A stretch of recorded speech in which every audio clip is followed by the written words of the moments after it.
te souhaite la bienvenue dans le 7e épisode du podcast Les 8 pieds dans le même sabot. J'en ai marre des réseaux sociaux. Salut à tous, je suis Mathilde, propriétaire de 2 juments à la maison et maman de 2 enfants. Dans ce podcast, je partage avec vous mon quotidien et mes questionnements de propriétaire de chevaux à la maison.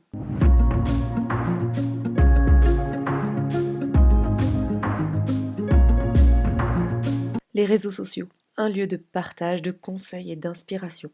Pourtant, je suis sûre que tu as déjà ressenti une certaine culpabilité après avoir vu certains contenus. Avec tout ce qui est partagé sur les réseaux, on peut vite se sentir submergé, voire dépassé. Et tout mis bout à bout, ça peut amener à un ras-le-bol. Et c'est ce dont on va parler aujourd'hui.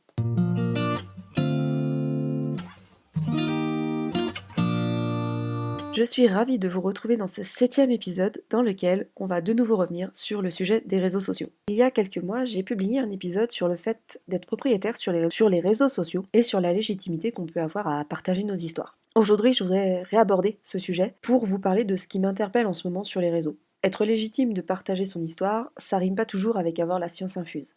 Et vous allez peut-être entendre que mon point de vue a évolué depuis l'épisode 4. J'avoue que j'ai pas mal cogité sur le sujet, et surtout après la perte de ma chienne. Et je voudrais vous faire part de tout ça parce que je sais que je suis pas la seule à avoir eu ce ressenti. Donc trêve de blabla, place à l'épisode.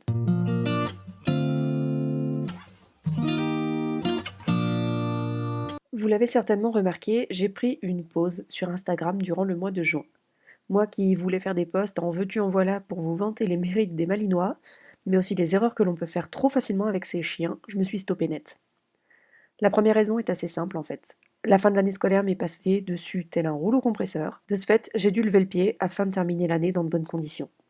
Le second point qui fait que j'ai beaucoup moins publié sur les réseaux sociaux, c'est un petit peu une condition personnelle en fait. Simplement, c'est que actuellement tout va très bien hein, en soi, mes animaux vont bien, mon compagnon va bien, mes enfants vont bien, mais c'est vraiment toute une conjonction de plein de petites choses qui font que tout est très condensé, que c'est très très très chargé, que mon emploi du temps ne désemplit pas, et que du coup je fatigue et je n'ai pas forcément le temps ni l'envie de créer du contenu tout simplement. Autre chose aussi, c'est que j'avais dit que je parlerais un peu plus de chiens pendant le mois de juin, et j'avoue que c'est un sujet qui me botte énormément. Mais pour le moment, le décès de ma chienne est encore beaucoup trop frais pour moi, et j'ai énormément de mal à parler de ce sujet-là, de parler de chiens, etc. Donc ça arrivera dans un futur proche ou moins proche, on verra bien. Mais pour le moment, je suis pas prête à parler de tout ça plus en détail, à vraiment entrer dans les détails de certaines choses, et du coup je n'y arrive pas, même juste à parler d'une race qui est le malinois. Ça me, ça me prend une énergie de dingue, ça me prend la tête, je n'y arrive pas du tout.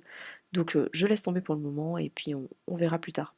Et concernant les chevaux, j'avoue que je suis un peu dans le même état d'esprit, puisque ça fait déjà bien plus d'1 an que je ne m'occupe que mes chevaux ne travaillent plus du tout, que je ne m'occupe d'elles que pour m'occuper d'elles, c'est-à-dire nourrir, faire attention que tout va bien, les pieds, etc. Mais voilà, je suis vraiment sur des choses très basiques, et j'avoue que j'ai pas grand-chose d'autre à dire. J'ai pas grand-chose à partager là-dessus, et c'est vrai que ça me bloque aussi, dans le sens où moi je me sens moins légitime à partager des choses puisque je ne les vis pas. Et même si j'aimerais vraiment les vivre là à l'heure actuelle, bah voilà, ma vie fait que c'est pas possible, c'est pas grave, ça reviendra. Mais voilà.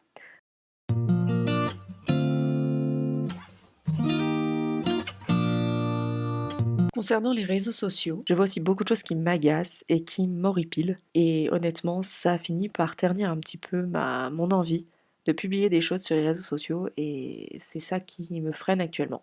Et c'est ça qui m'amène aujourd'hui et qui m'a poussé un petit peu à remanier l'ordre des publications de mes prochains épisodes. J'ai eu un ras-le-bol phénoménal vis-à-vis des réseaux. Et ce qui est marrant un petit peu dans tout ça, c'est que maintenant que je me décide à parler de ce ras-le-bol, je vois beaucoup de créateurs de contenu équestre, que ce soit des vulgarisations de faits scientifiques ou simplement d'autres comptes, je dirais un peu plus lambda, parler de ça. Et ça me fait rire parce qu'en fait, j'ai toujours l'impression d'être à la marge quand je parle d'un sujet, alors qu'en réalité, c'est juste que je choisis peut-être pas le bon moment, ou en tout cas le même moment que tout le monde pour en parler. Enfin voilà, c'était la petite parenthèse, moi qui me faisait rire, jaune, faut le dire, mais voilà. Et pour en revenir aux raisons qui ont amené ce ras-le-bol, je me suis aperçue que, le nombre de contenus équestres s'est énormément développé. Il y a beaucoup, beaucoup, beaucoup de choses maintenant présentes sur les réseaux sociaux, et il y en a tellement finalement que c'en est devenu étouffant. Deuxièmement, j'ai le sentiment de vivre et d'observer une course à la perfection. C'est un peu à qui sera le meilleur propriétaire, à qui sera le plus parfait de tous les propriétaires. Et ça, il faut l'avouer, ça me dérange.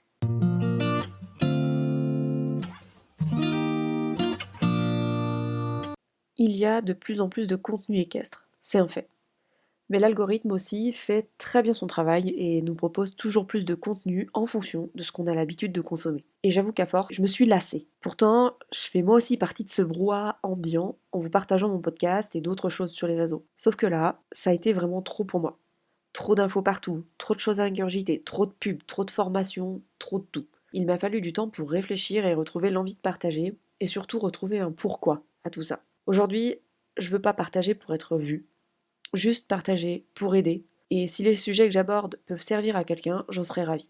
Et si ça n'a pas autant de portée que ce que je l'espère, ce n'est pas si grave. Même si j'avoue qu'en regardant les statistiques de mes podcasts ou de mes posts, je suis tout de même un peu frustrée par moments. Tout simplement parce que je mets beaucoup d'énergie et de temps à créer mes contenus pour avoir une certaine qualité, en tout cas à mes yeux, et que le fait que ça ait pas la portée que j'imagine, eh ben c'est un peu décevant. Mais dans un autre sens, tant pis. Je fais ça avant tout pour moi, parce que ça me fait plaisir. Donc les statistiques doivent rester secondaires. Et il faut aussi le dire, je suis pas une très bonne communicante. Et je me dis aussi naïvement que ceux qui auront vraiment besoin de mon contenu finiront bien par tomber dessus. La seconde raison que j'ai évoquée, c'est cette course à la perfection. Moi qui a déjà un côté perfectionniste très marqué, ça m'a fait un choc terrible. Je me suis retrouvée face à des injonctions, des conseils, des démonstrations qui venaient de nulle part. Petite pensée pour mamans qui comprendront forcément de quoi je parle en fait, parce qu'on est face à ça aussi, enfin ce genre de phénomène du côté de la parentalité. Et encore ce matin, j'ai vu un truc, tu es un parent trop si tu fais ça par rapport à un parent normal. Pouah, c'est horrible ce genre de truc. Et en gros, à force de lire des posts, de regarder des vidéos, d'écouter des podcasts, je me suis sentie submergée par toutes les informations. Et même si j'étais très intéressée au départ, j'ai fini par me sentir une certaine pression vis-à-vis de tout ce qui était partagé sur les réseaux. C'était un peu comme si on me montrait sans arrêt comment faire pour être le propriétaire parfait. Un peu comme si on pointait du doigt les choses qu'il fallait pas faire et ce qu'il fallait faire en fait pour être bien vu vis-à-vis de tout le monde.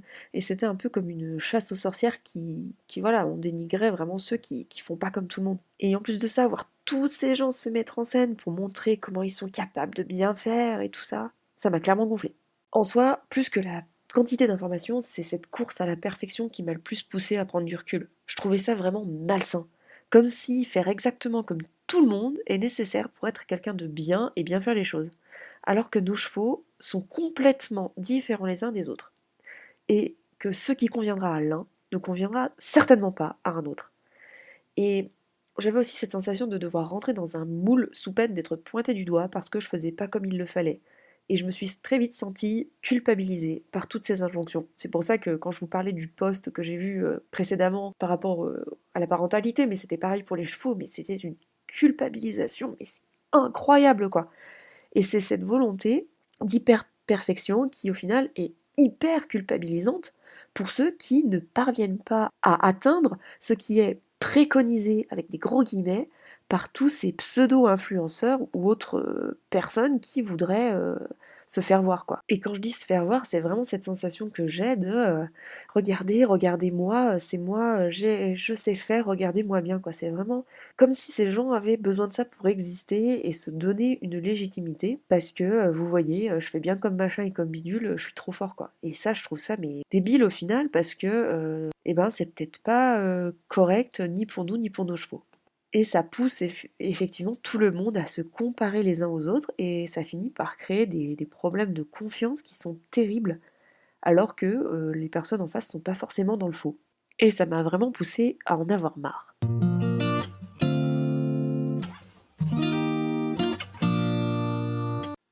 Lorsque je dis que j'en ai marre, eh bien c'est simplement que, et je le remarque de plus en plus, même si c'était certainement déjà présent avant, mais j'ai vraiment l'impression que, à l'heure actuelle, quand on est propriétaire de chevaux, il faut absolument que l'on soit parfait et qu'on a tous énormément tendance à se comparer aux autres et à vouloir faire exactement comme un tel, comme une telle, parce que ce qu'elle fait, ça paraît génial, etc. Alors que, eh bien, ça ne peut tout simplement pas du tout être correct pour nous et pour nos animaux. Et cette comparaison, je la vois un peu malsaine dans le sens où j'ai l'impression qu'on blâme les propriétaires de chevaux quand ils se trompent. J'ai l'impression qu'on blâme les propriétaires quand ils ne font pas exactement comme la norme le voudrait, ou tout simplement quand ils prennent un peu la tangente pour soigner un- une blessure, alors que les communs des mortels auraient dit qu'il faut de la phyto, ci et ça. Et quand on fait les choix de soigner nos animaux avec un traitement un petit peu différent, on se fait très très vite lyncher par évidemment les vétérinaires d'Instagram et de Facebook qui n'ont aucune connaissance réelle de la situation de l'animal, ni même de connaissances vétérinaires tout court pour le coup, et c'est ça qui est assez pénible. Et puis, je trouve aussi que le dialogue est très fermé, très restreint, et ça c'est vraiment dommage parce qu'on pourrait tous apprendre de tout le monde. Et même si je disais dans mon épisode précédent, donc l'épisode sur lequel je parlais de la légitimité sur les réseaux, même si je disais que tout le monde était légitime puisque chacun vivait une histoire qui existait et qui était réelle, eh bien, je pense qu'on n'est pas toujours légitime non plus, dans le sens où notre histoire, notre vécu est très différent en fait de ce que les autres vivent, est très différent de la norme. C'est peut-être même très particulier pour le coup. Et le fait de se dire que notre norme est une généralité, c'est un gros biais, c'est une grosse erreur et ça peut conduire à d'autres propriétaires, d'autres personnes à faire des erreurs. Et c'est vrai que pour le coup là, à l'heure actuelle, moi c'est ça qui m'embête le plus, c'est que il faut partager des vérités chocs, il faut faire des trucs très m'as-tu vu pour avoir un peu de visibilité et partager des choses qui sont finalement importantes mais de manière très agressive. Et pour matcher avec tout le reste, il faut déglinguer les gens parce qu'ils n'ont pas fait comme il fallait, etc. Alors qu'en fait, ils faisaient juste de leur mieux et surtout qu'ils le faisaient au plus juste pour leur animal. Et ça, moi, ça me tue en fait. Et ça me démonte, ça me démoralise, j'ai plus envie de partager pour ça. Et puis, d'un autre côté, je me dis que partager des expériences comme je le fais, en essayant d'être le plus factuel possible, comme je l'ai fait par exemple pour la maladie de ma chienne, j'ai pas dit que c'était bien, j'ai pas dit que c'était pas bien, j'ai juste dit que, voilà, nous on a fait ça, on a eu tel résultat, ça nous a permis de tenir tant de temps, et voilà. Et je me dis que des partages d'expériences simples, sans dire regardez, j'ai raison, c'est ça qu'il faut faire, vous verrez, ça marchera du tonnerre de Zeus, et ben en fait, non, c'est pas ça. C'est pas ce qu'il faut faire. Enfin, à mon sens, hein, bien évidemment, je partage ici un opinion. Et c'est vrai que je trouve très dommage qu'en fait on impose aux gens une vision des choses parce que on est influenceur, parce que on a vu plein de situations, etc. Mais est-ce que tout ce qu'on a vu, est-ce que c'est vraiment une généralité en fait? Et est-ce que c'est pas plutôt un cas particulier qui est, pour le coup, ça a fonctionné, mais est-ce que ça va vraiment fonctionner pour tout le monde? Est-ce que c'est réel pour tout le monde? Est-ce que voilà. Moi ça me chagrine en fait, cette espèce de comparaison, cette course un petit peu à qui sera le plus parfait, qui réussira le mieux, alors qu'on est avec du vivant. Et avec le vivant, à part faire de son mieux, on peut pas faire grand-chose d'autre. En réalité, on peut pas être parfait. On peut pas tout faire exactement comme tout le monde. On peut pas tout faire exactement comme dans les livres ou comme on voudrait que les choses se fassent dans notre tête. Il y a une variable qui est indéniable, c'est le cheval. Le cheval, c'est un être vivant, comme je vous le disais, on est avec du vivant. Et le vivant, forcément, ça bouge, ça pense. Et quoi qu'on puisse anticiper, il y aura toujours quelque chose qui va varier, qui va faire que ce qu'on avait pensé ne fonctionnera pas. Et un rien peut faire évoluer les choses du simple au double. Rien n'est figé, tout bouge à une vitesse folle. Et nos chevaux, c'est des êtres exceptionnels qui ont beaucoup à nous apprendre sur nous-mêmes et par rapport à cette envie de perfection, justement. Parce que la perfection, elle n'existe pas avec eux. Ou en tout cas, la perfection humaine n'existe pas avec les chevaux. La seule perfection qui existe, c'est celle qui permet au cheval de vivre sa vie de cheval en fait et de la meilleure façon qui soit.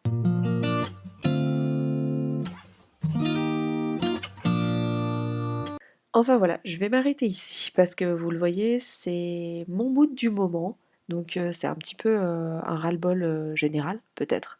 Général des réseaux sociaux parce qu'il y a des choses qui m'agacent et j'en ai marre de voir des bêtises partagées H24, des débats stériles qui reviennent tous les ans et qui n'ont aucun intérêt à la longue. Et même si il y en a certains qui estiment que vu que c'est pas encore su par tout le monde, il faut pas le partager, il y a des fois, il faudrait peut-être un petit peu simplement évoluer. Et puis au lieu de dire ça c'est bien, ça c'est pas bien, simplement passer sur autre chose et puis ou même parler de ce sujet-là mais sous un autre regard en expliquant toute autre chose et peut-être que ça rentrerait mieux, je sais. Puis voilà quoi, ça c'est vraiment des choses qui me travaillent et qui me font un peu... ouais voilà, ça me chafouine, ça me chagrine et puis je trouve ça dommage en fait. Tous ces débats stériles et puis cette façon d'imposer les choses et de montrer que nous on est parfait, hein, vous avez vu comment on fait bien, hein, alors qu'en fait vous faites simplement pas grand-chose de plus que tout le monde.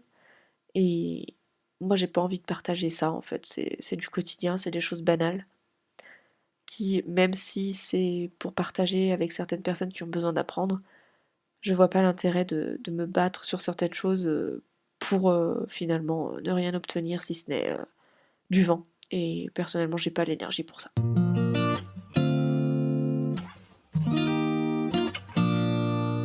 Tout ça pour dire que les réseaux sociaux peuvent exacerber certaines problématiques déjà bien présentes et que quoi qu'il en soit, vous en savez un petit peu plus sur ce qui m'agace à l'heure actuelle sur les réseaux et sur ce qui m'a poussé à déserter pendant quelques temps.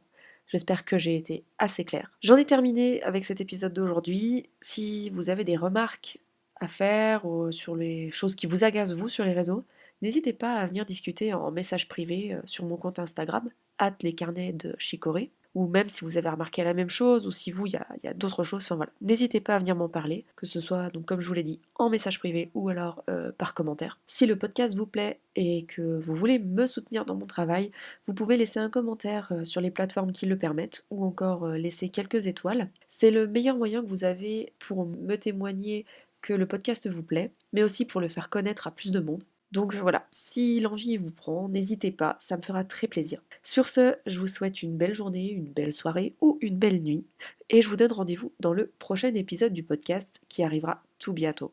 En attendant, prenez soin de vous et de vos poilus. À bientôt!